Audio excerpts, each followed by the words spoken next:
صباح الخير. حلقة جديدة من رحلة نجاح بودكاست. الأسبوع ده معانا ضيفة جميلة جدا شغالة في التالنت اكوزيشن مانجمنت. عايز أشكر الناس الشركاء بتوعنا متكئ عشان دون الفرصة الجميلة دي.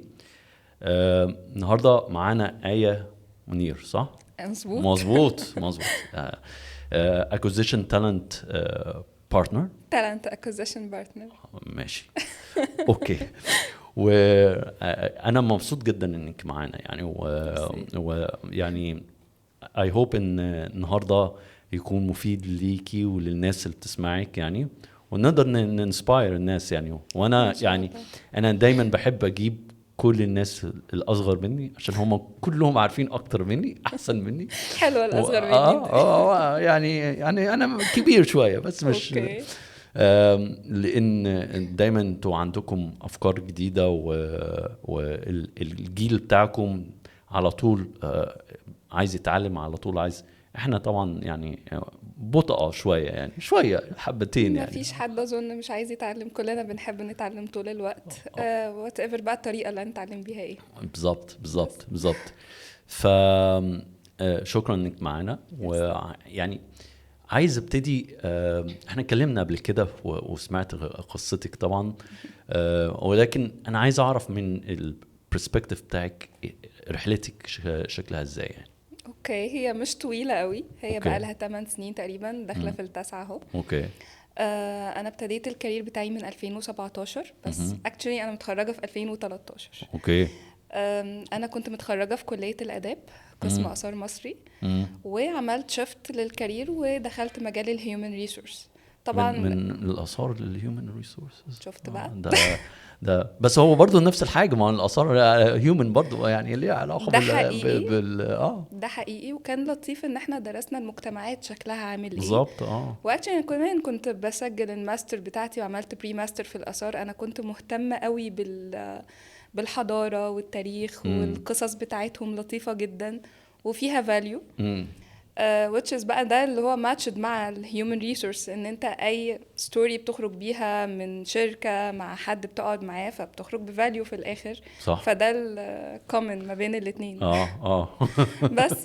بس هي الكارير شيفت جاي من ان انا كنت باخد كورسز مثلا، بحضر وركشوبس، فلما ما قدرتش اكمل somehow شويه لاسباب شخصيه او اسباب عمليه ما قدرتش اكمل في الماستر بتاعتي، عملت شيفتنج بقى للكارير للهيومن ريسورس. عرفت ده من خلال الحاجات اللي كنت بدرسها. كان وقتها في 2013 ما كانش دارج قوي ان انا اقعد اعمل ريسيرش، كانت غايبه عني شويه الحته دي، ممكن مع ناس تانية بس كانت عندي انا مش عارفه.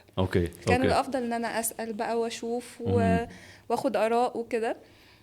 بس توصلت في الآخر إن أنا لما هعمل شفت للمجال ده إن ده ممكن يكون أنسب حاجة ليا، وده عرفته من الأكتيفيتيز بقى اللي كنت بشارك فيها، الكورسز، الحاجات اللي بقراها. بس حلو، جميل.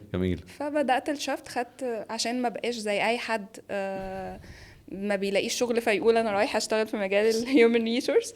فبدأت خدت الأول ال HR في ال AUC. بعد كده بعد ما خلصتها ابتديت شغل. في ناس تانية تقول لا خلصي اشتغلي الأول وبعد كده خدي السيرتيفيكت المناسبة. بس أنا شفت إن الفاليو إن أنا أفهم الكونسبت الصح إيه قبل ما أشتغل، وبعد كده الشغل يجي. صح. بس فده بالنسبة لي. فحبيت الكارير شيفت ده، حبيت النقلة دي إنها فرقت معايا في حاجات كتيرة جدا.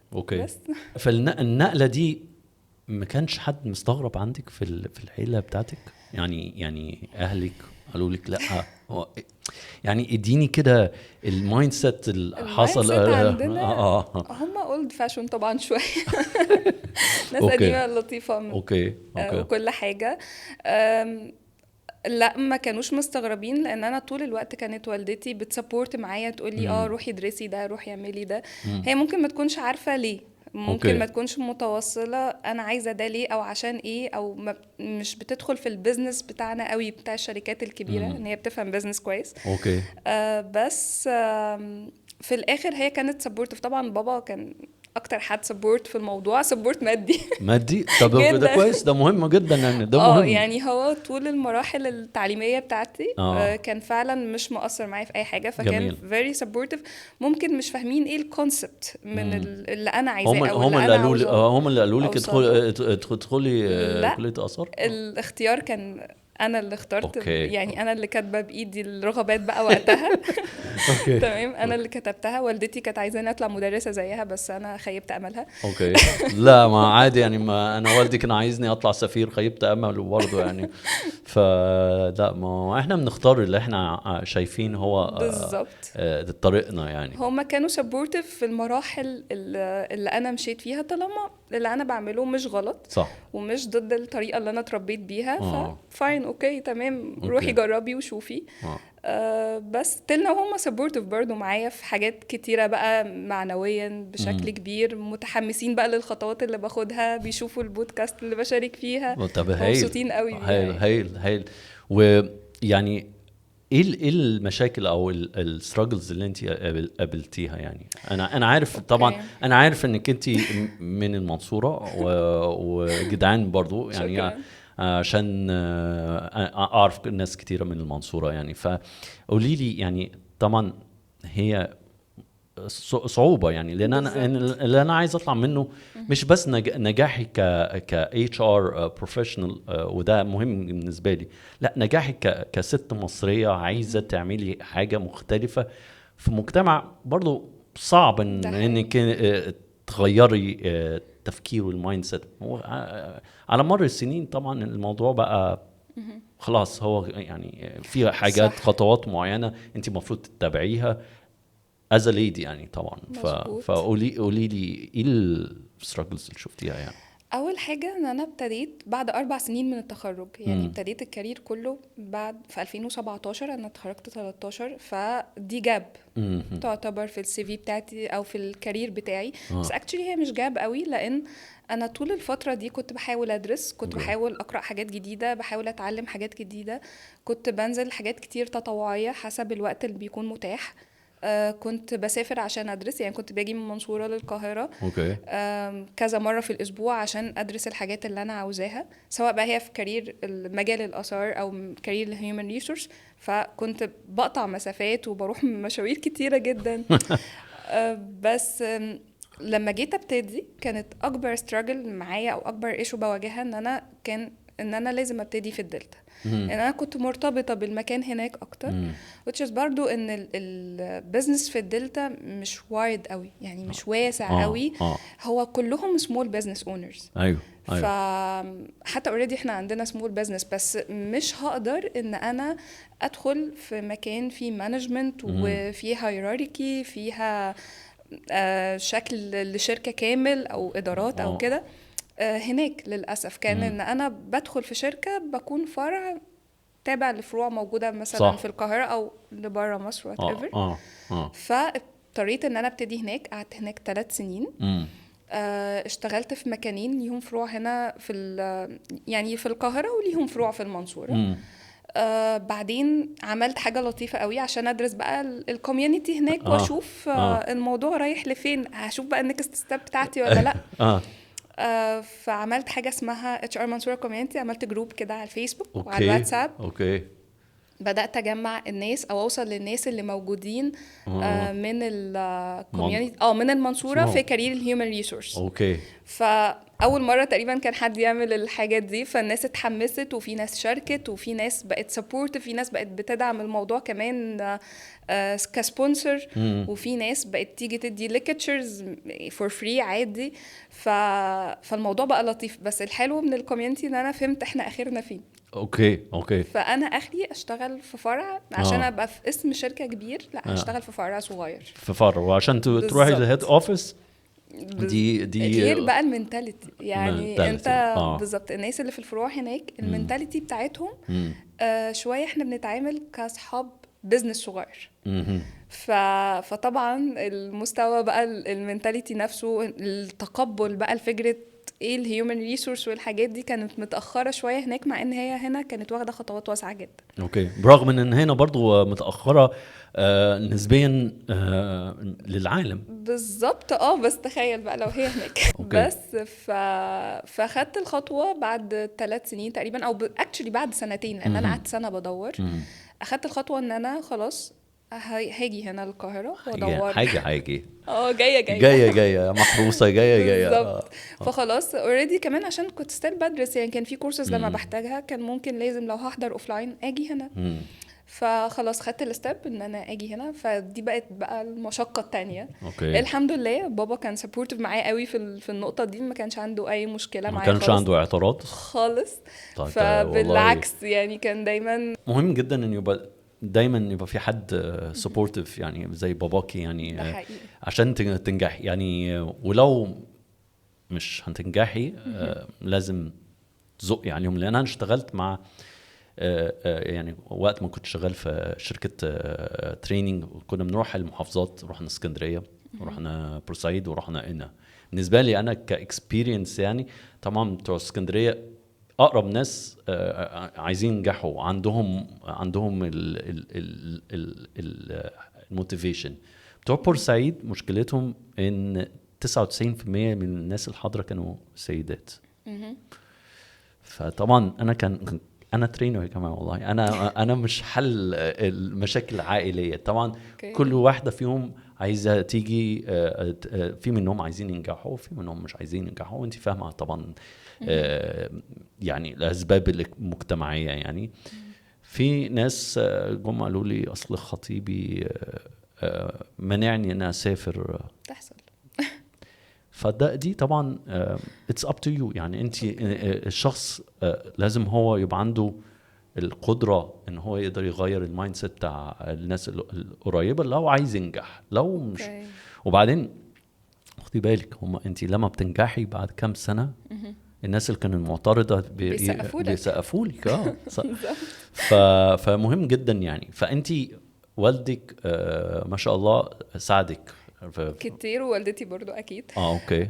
فهم ما كانش عندهم مشكله. طبعا المايند سيت كانت مختلفه. انت بتتكلم في ناس قديمه شويتين، ناس من جيل الخمسينات والستينات، فده جديد عليهم. كمان هم متربيين هناك، فعندهم ان البنت تخلص تتجوز طبعا. بعدين اللي اشتغلت اوكي، ما اشتغلتش خلاص طبعا بس طبعا. فلما تيجي تعكس لهم البرسبكتيف شويه فلا بتواجه شوية تشالنج، بس في الآخر هم بيتوصلوا لجزء معين اللي هو طالما ده ما فيهوش حاجة غلط، ما فيهوش حاجة عيب، ما فيهوش حاجة حرام، فإتس اوكي فاين، جربي. ده اللي أنا قدرت أوصل لهم. يعني أوصل للنقطة دي معاهم. وبعدين هو احنا النهاردة يعني في عصر تمكين المرأة بالظبط.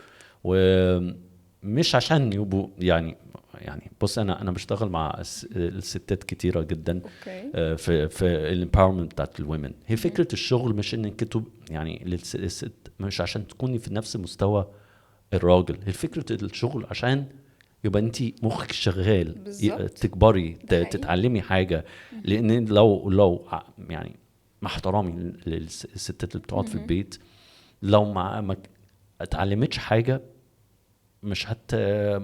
يعني حتى مش هتقدر تتكلم مع حد في المجتمع. يعني هيبقى كلامها او مواضيع بتاعها مواضيع سطحيه سطحيه شويه يعني. الا لو هي طبعا قررت ان هي تقرا، ممكن دي حاجه تانية. لو هي بتقرا بتعمل حاجه تمام يعني. فطبعا هو انت بتقولي طبعا مايند سيت، هو طبعا مايند سيت مختلف النهارده، مختلف. بس انا ام بليفن ان اي حد بيعمل فاليو في حياته. يعني صح. لو انا كنت قررت اقعد في البيت واربي اولاد واتجوز وتبقى دي حياتي ففاين، فالفاليو بتاعتي هتبقى في اولادي صح. او في اطفالي، ان انا اقدر انفست فيهم، اديلهم وقت اكتر، اديلهم اهتمام اكبر. وفي الاخر هبقى عارفه ان الاطفال اللي طالعه دي واخدين الفاليو بتاعتي بتاعت باباهم طبعا اكيد. بس انا مش معنى ان انا اخترت ان انا يبقى عندي كارير ويبقى ليا الحياة دي ان انا هسيب حياتي تانية. لا بالعكس، انا عندي فاليو برضو بقدمها. بتبسط قوي لما بشوف نتائجها، سواء في ناس قريبة مني او في ناس بعيد عني شوية. انا ليا صحابي كتير، منهم اللي بتشتغل، منهم اللي لا قررت تقعد في البيت وتتفرغ لاولادها. ممكن المايند سيت تكون مختلفة، ممكن أولوياتها تكون مختلفة، طبعا بس ستيل في الآخر إن كل واحدة ليها بصمتها الخاصة صح بيها، صح صح ليها صح الأثر بتاعها بيفضل بقى في اللي حواليها، بيفضل في أطفالها، بتفضل صح في تخرج مثلا الفاليو بتاعتها من تجربة هي مرت بيها. ففاين، فكل واحد عنده الاكسبيرينس بتاعته، فأنا مظبوط برسبكت الحوار ده مظبوط. قوي. وانا عايز اسالك سؤال. طبعا في بنات بتيجي تبص لك تقول احنا نفسنا انهم زي ايه، يعني الناس بنات من المنصوره، صح ولا انا غلطان؟ بتحصل من المنصورة ومش من المنصورة، ماشي. فقشطة. ايه الاجابه بتاعتك؟ يعني انت بتقول لهم سوري ايه؟ لا ولا يهمك والله يعني. انا قلت لفظ مش هينفع في البودكاست. لا لا اتس اوكي. فانت بتقول لهم ايه؟ البنات بتدي لهم ايه النصايح، ايه الادفايسز عشان لو هم فعلا عايزين يبقوا زيك يعني. طبعا زي ما دايما بقول كل واحد عنده رحلته مختلفه، كل واحد ليه بالظبط. باث مختلف. فاللي يشتغل معاكي مش شرط ان هو يشتغل مع بالظبط. حد تاني. صح. بس بيبقى في ادفايسز كده، في خطوات كده معينه كل واحد يعني هي نفسها، بس على حسب كل واحد بيترجمها وساعات ازاي. الناس بيدوروا عليك عشان ياخدوا الادفايس منك انت، امم فدي برضو بتبقى احساسها حلو قوي. بس قبل ما ادي ادفايس انا لازم افهم. امم يعني ما ينفعش ان حد يكلمني مثلا ويقول لي 5 points او 6 points او يحكي لي ستوري صغيره وابدا بقى اللي هو زي ما بيقول انظر عليه، اوكي. اديله بقى لا، ما ممكن فعلا اللي زي ما حضرتك قلت ان اللي نفع معايا ما ينفعش مع ناس تانية. فالاول باخد وقت، يعني حتى في انا عامله سمول بروجكت كده اونلاين سيرفيسز، فقبل ما بتكلم مع اي حد لازم يكون في حاجه اسمها زي جلسه استرشاديه، اوكي. افهم منها هو توجهاته ايه الاول، حابب ايه، ايه البريفيوس اكسبيرينس بتاعته، ونبتدي بقى نشوف ايه الباورز اللي موجوده، سواء هنعكسها بقى في اي نوع من انواع السيرفيس اللي هو محتاجها. بس لازم قبل ما اقول ادفايس او قبل ما اقول لحد اعمل او ما تعملش لازم اكون فاهمه. وفي الاخر انا مش بقول اعمل وما تعملش، احنا بنوجه يعني بنكوتش، مش بتديله قرارات. هو المفروض ياخد قراره بنفسه، المفروض هو شخص صح. عاقل او راشد. صح. عقل وراشد المفروض. بالظبط كده. اه فما ينفع، انا شايفه ان هو لا، انا ما ينفعش ان انا ادي لحد دايركشن معين او محدد الا اذا كان بقى هشوف ان دي شويه ممكن تكون ايجو حد يخصني جدا، طبعاً، فلا يو طبعاً. هاف تو ان انت تعمل Of كذا، course, او of ان هو course. مثلا حد قريب مني وعارفني وانا عارفه الهيستوري بتاعه، آه. فاديله بقى الدايركشن ده واقول له لا انت لازم تفولو هنا ولازم تفولو هنا. وحصلت ان ليا صديقتي هي قريبه مني جدا وكانت حابه تعمل شيفت للكارير بتاعها برضو، فهي بقى خلاص جت وسالتني ايه اعمل ايه. قلت لها بصي احنا لو هنمشي في الواي ده في ستيبس معينه لازم تعمليها، صح. فانت فانا خدت اللكجري من او فليكسبيليتي ان انا اقدر اقول لها انت لازم تعملي كذا، لان انا فاهمه الخطوات بتاعه الكارير شيفتنج عامله ازاي، وفاهماها هي شخصيا ممكن تكون بتفكر ازاي، احتمال يعني بنسبه يعني. اوكي. فلما اديت لها دايركشن كان بيزد اون الهيستوري ما بيننا وبيزد اون كمان الاكسبيرينس بتاعتي في الشفت. الحمد لله هي نجحت وحققت اللي هي كانت عايزه توصل له، وانا مبسوطه قوي وممتنه ليها لان هي ادتني الفرصه دي. طبعا دي فرصه انت ما تقدرش تاخدها مع ناس كتير. طبعا بس. طبعا. وفي ناس طبعا ممكن تيجي تقول لك انا زهقان من الشغل وعايز اغير، بس قلقان خايف. تمام. طبيعي يعني أكيد. كل البشر بيخافوا من التغيير، ده اي حقيقي. حد بيخاف من اي تغيير يعني. حتى مش بس بيخافوا من التغيير، ده بيقولوا لا ده التغيير ده ممكن يبقى مش حلو. صح صح ده صح. بالعكس ممكن تغيير يكون للأحسن، صح. للألطف بكتير أو النسخة الأفضل منك. صح. والتغيير لازم يكون أساسي في الحياة. يعني هقول لك مثلا البودكاست النهارده احنا بنتكلم مع بعض، انا يعني خلال رحله البودكاست دي انا غيرت حاجات كتيره، غيرت استراتيجي، غيرت ما اعرفش. كان في الاول صعبه، كان برضو عندي المايند سيت لا صعبه ومش قادر ما اعرفش، وبعدين لما عملتها لقيتها واي نوت سهله. وبعدين بكمل، ولما بخبط في حته تانية واقول لا نغير ولا ما اعرفش، وبعدين اغير. فالتغيير جزء اساسي في تكوين الشخصيه بتاعت الشخص. وانا في رايي يعني ما اعرفش if you agree ان عشان ننجح لازم نقدر نطلع نفسنا من الكومفورت زون زي ما كل الناس بتتكلم من بالظبط. الحته اللي انا مرتاح فيها. لو ما عرفتش اطلع من الحته اللي مرتاح فيها واجرب حاجه انا ما اعرفهاش وخايف افشل، مش هنجح يعني. ده حقيقي. فانت بتعملي ايه لحد يقول لك انا عايز اغير او عايز اغير كارير بس هو مش مستعد ان هو ياخد الخطوه؟ طيب ممكن ابعد شويه. لو انا بدي الادفايس لحد، خليني اقول التجربه بتاعتي فعلا في أوكي. التغيير. اوكي. انا نقلت من المنصوره للقاهره الشغل بتاعي، فعشان انقل النقله دي كان في استعدادات كتيره جدا انا ما كنتش اعرفها كلها. صح.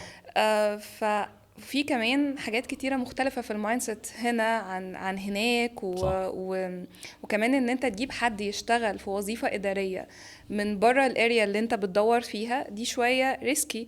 طب انا خصوصا إن وظيفه اداريه في منهم كتير قوي موجودين. طب ايه الفاليو بقى اللي انا الشخص ده هيقدمها لي؟ صح. فانا اول حاجه بدور عليها مش انت خايف من ايه الفاليو بتاعتك. اوكي. فانا عشان انقل من المرحله دي للمرحله دي مريت مثلا بسنه او سنه و4 شهور اعمل انترفيوز بفشل بس.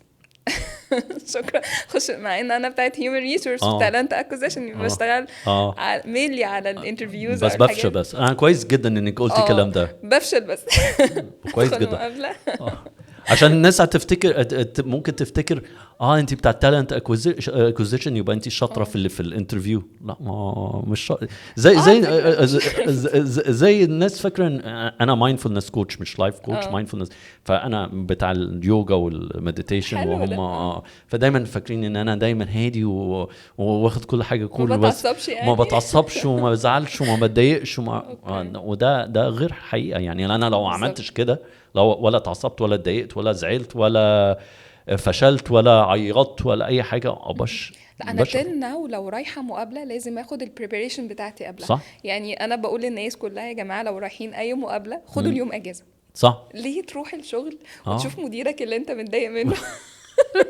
لا انا باخده اجازه بصراحه بالظبط. او تشوف حاجه مثلا بتعمل لك بتنرفزك او بتعصبك او يعني ما هو اكيد انت مش هتسيب الشغل وانت مش متضايق منه.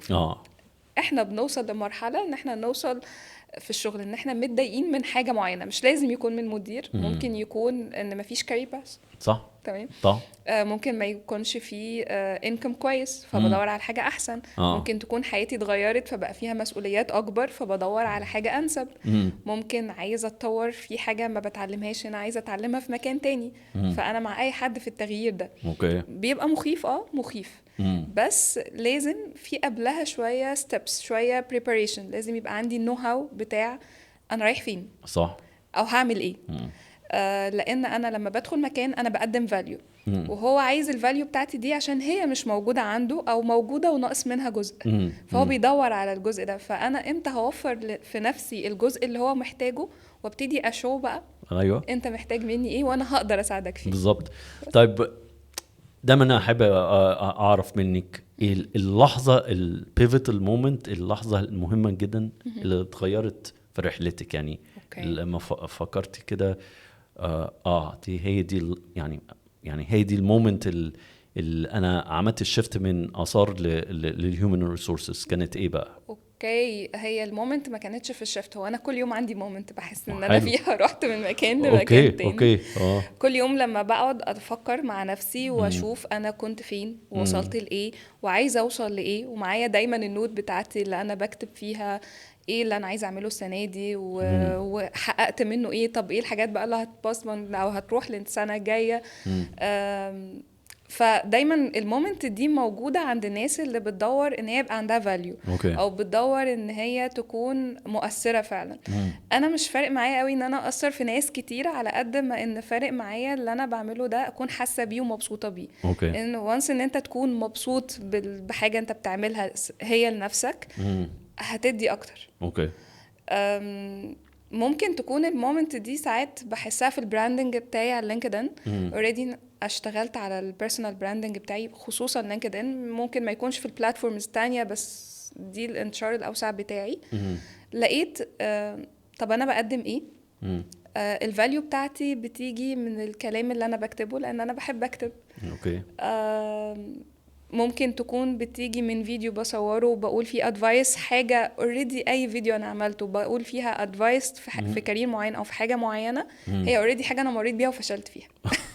اوكي خالص كده اللي هو ده تمام اكيد. تمام فكل مومنت من دي بقعد اراجعها وافكر فيها، لا بحس ان دي فاليو مهمة او حاجة انا مريت بيها مبسوطة بيها. ممكن ابقى متضايقة شوية او عندي اوفر سينك شوية لا كان ممكن يبقى احسن، اوكي طبعا. فاين، ما انا عندي فرصة تانية، ايوه هي of الفرص course راحت فين؟ of course بالظبط. انا كويس انك انت قلتي كلمة فشل 3-4 مرات، وده بالظبط. حاجة مهمة جدا. عايز I point out انت معترفة انك انت فشلتي اوكي صح. صح، وانا معترف ان انا بفشل. اوكي. الناس مشكلتها يا آية في مصر ان هي بتشوف كلمة فشل ده عيب. شيم Yes. عيب غلط. لا انت لازم ما تبقاش فاشل، بس هي فكرة من غير فشل مش هنجح. مرحلة الموفينج اون اصلا بتعلمنا حاجات كتيرة صح جدا. صح. فزي ما قلت لك من شويه وانا بعمل براندنج بتاعي على لينكدين، انا دورت على الفاليو اللي بقدمها. كان ممكن اعمل براند بطريقه مختلفه، كان ممكن انزل ايفنتس كتيره قوي، بنزل اوريدي، بس كان ممكن انزل ايفنتس كتيره قوي، ادور على الناس الموست بوبيولار في المجال بتاعي، اخد صور معاهم كتير واحطها. ممكن. ده نوع من انواع البراندنج مش وحش، عادي موجود والناس بتنتشر وبيبقى ليهم فاليوز معينه بشكل صح. اخر. بس انا ما حبيتش ده، انا حبيت ايه اللي يناسبني انا كآية، ايه اللي يناسب المايند سيت بتاعتي صح. انا. ان انا اكتب حاجه مثلا ادفايس معينه انا شايفه ان هي ممكن تكون مناسبه، يمكن بقولها عشان تعدي على تفكيري تاني، او اقول حاجه في فيديو مثلا، او ارجع حاجه زمان كتبتها وارجع اريفريز بقى واشوف. فبحب قوي كده. اوكي. فكل وقت انا بمر بيه في حياتي او كل دقيقه ممكن هي نقطه تحول، هتوديني فين؟ هتوديني اكيد لمكان احسن. يعني احنا قاعدين النهارده بنتكلم، فبنتكلم على values. صح. انت عندك الفاليو بتاعتك وانا عندي الفاليو بتاعتي، اكيد بعد ده هيبقى في نقطه معينه احنا اكيد اكيد اكيد. وبالنسبه لك يعني النجاح كفكره ايه هي؟ يعني بالنسبه لك كونسبت انك تبقي ناجحه، يعني هل ليها محطه معينه زي محطه القطر انك وصلتي للتوب ده وخلاص مش هتقدر؟ حاسه ان في حاجه بتخلص، لا انا طول ما انا مبسوطه انا كده حاسه ان انا ام سكسسفول، يعني ام سكسسفول خلاص، انا ناجحه لطيفه، مش حابه مش حابه اخسرها.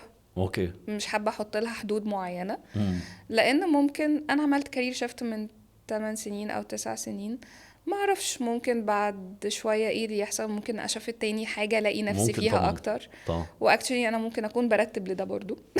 طبعا طبعا. فانا شايفه ان انا كل خطوه باخدها سواء هي اثرها موجود دلوقتي قدام عيني او ممكن تبقى بعد شويه، لا ده هيفرق معايا، سواء بقى في الكارير في الحياه، ما ممكن اقرر بعد شويه ان انا لا خلاص انا عايزه اريح. اوكي. طبعا استجم. أيوه. يعني اشوف بقى الريتايرمنت بتاعي هيبقى فين. بلان بتاعي بالظبط هتبقى عامله اوف كورس اوف كورس. النجاح ان الواحد يبقى مبسوط بالحاجه اللي بيعملها، صح، راضي بالحاجه اللي هو وصل ليها، او راضي عموما عن نفسه. لان الرضا هيخلينا شويه يكون في سيلف كونفيدنس اعلى. انت عارفه انت عارفه ان في اتعلمت من كام سنه كده ديفينيشن للسعاده. هما ثلاثه بيلرز: الرضا عن النفس، بالظبط، وانك انت تكوني معاكي عندك سلام نفسي بنفسك، وانك انت بتسعي، يبقى في سعي انك انت تحسني من وضعك. طب انا كده جبت الثلاثه طبعا. طب حلو قوي. اصلا في ناس يقول لك لا ما انا مبسوط انا راضي. ما لا، الرضا يعني كلمه رضا دي، ما انا ممكن ابقى راضي ابقى مش يعني بس مش دايناميك، مش دايناميك يعني راضي وخلاص يعني بس انا راضي ومبسوط بنفسي، مبسوط. بس في ناس مبسوطه ان هي مش دايناميك، وده عادي. هو كل واحد ليه قدرات. اوكي. وده اكشلي لو حد مثلا جه سالني او يعمل او ياخد معايا كوتشنج او يبقى فيه ادفايس من، انا بحاول احلل الاول الشخص ده هل هو من قدراته ان هو يكون شخص دايناميك ولا هو ستاتيك. حابب السكون. في ناس حابه الليفل اللي هي موجوده فيه ومتعايشه معاه وهي مبسوطه واللي حواليها مبسوطين، صح. وهم عاوزين يكملوا كده. اوكي. فاين، مش لازم تبقى شبهي، مش لازم تبقى الصح. صح. ايوه مش بقول بس ان انا صح، لا، بس في ناس تبقى عايزه تتحرك طول الوقت، عايزه تعمل حاجه، عايزه تجري هنا، مظبوط. تكاتش حاجه معينه، توصل لحاجه معينه، تتعلم حاجه جديده. انا بشوف من وجهة نظري كأنا اشوف ده صح جدا. اوكي. في ناس لا، مستكينة وراضية باللي هي فيه، ده حلو قوي برضو، مش معنى ان هم عكسي. لا طبعا. اوكي، هم لطاف برضو كل حاجة، بس هم مبسوطين. فخلاص كل واحد بيدور على البرسبكتيف بتاعه هو. مظبوط. طيب قولي لي كلمة او جملة that يعني describe آية حضرتك. اوكي، أدب المرء خير من ذهب. اوكي ماشي، اشرحي لي عشان انا طبعا الكلمه دي انا بكتبها في النوت بتاعتي، او يمكن كمان في البوك بتاعي او كشكول بتاعي من وانا في اعدادي او في ثانويه عامه. كنت قريتها في كوت في كتاب او في حاجه. ايه تاني؟ أدب المرء خير من ذهبه. من ذهبه. يس. يعني انت الاحترام بتاعك والاحترام بالظبط والفاليوز بتاعتك، وان هي تكون في الخير مش في الشر، طبعا احسن بكتير ما تكون غني ومعاك فلوس كتيرة قوي بس انت رود مثلا يعني. فانا بشوف ان المقولة دي بتنطبق عليا حتى دلوقتي، اول ما بفتح كشكول جديد او حاجة الاقيني كتبتها من غير ما احس. بقالي مثلا 20 سنة اوكي. طب ده حلو المقولة دي. عجباني جدا يعني، عجباني جدا. طيب ايه حلمك personal او professional؟ حاجات كتيرة قوي. انا عايزة ابقى ترينر، مش ترينر عادي. عايزة اجمع ما بين ان انا ابقى ترينر في مكان صغير، وفي نفس الوقت ترينر في جامعة في مكان كبير، ادي الفاليو بتاعتي لناس مختلفة في السن وفي الخلفيات الثقافية في المجتمع بتاعهم حتى كمان. عايز اجمع ما بين كل الاكسبيرينس اللي اكيد هشوفها مع الناس دي، هتكون بتديني انا في الاخر فاليو. عايزه ابقى ترينر دايناميك وستاتيك، واللي هو فجاه يهدي ناس، فجاه يخليهم يتفاعلوا. عايزه اوصل للمرحله دي، ان شاء الله هوصل لها. ده البروفيشنال. البيرسونال انا مبسوط يعني، عايزه بس ابقى مبسوطه في الوقت اللي هو المي تايم بتاعي. الوقت اللي بقضيه مع اهلي مع عيلتي. يمكن ده يكون الهدف بتاعي. بحاول استمتع بيهم على قد ما اقدر بوجودهم في حياتي، وان هم كمان مؤثرين معايا في حياتي او في الحاجات اللي انا ببقى مبسوطة بيها. بس مش عايزة اكتر من كده. اوكي، شكرا يا آية. شكرا انك يعني جيت معانا على البودكاست وحكيت لنا القصة الجميلة دي. واتمنى لك كل الخير، واتمنى لك النجاح من مكان لمكان يا رب. وتدينا تور كده في المنصورة يعني. يا ريت تنورنا. الله يخليك، ده شرف ليا يعني. شكرا يا آية. شكرا شرفت بيك. شكرا جميعا انكم سمعتوا الحلقة الاسبوع ده. الاسبوع الجاي ان شاء الله هيبقى معانا ضيف او ضيفة جديدة برحلة جديدة. فلحد الاسبوع الجاي اشوفكم. السلام عليكم.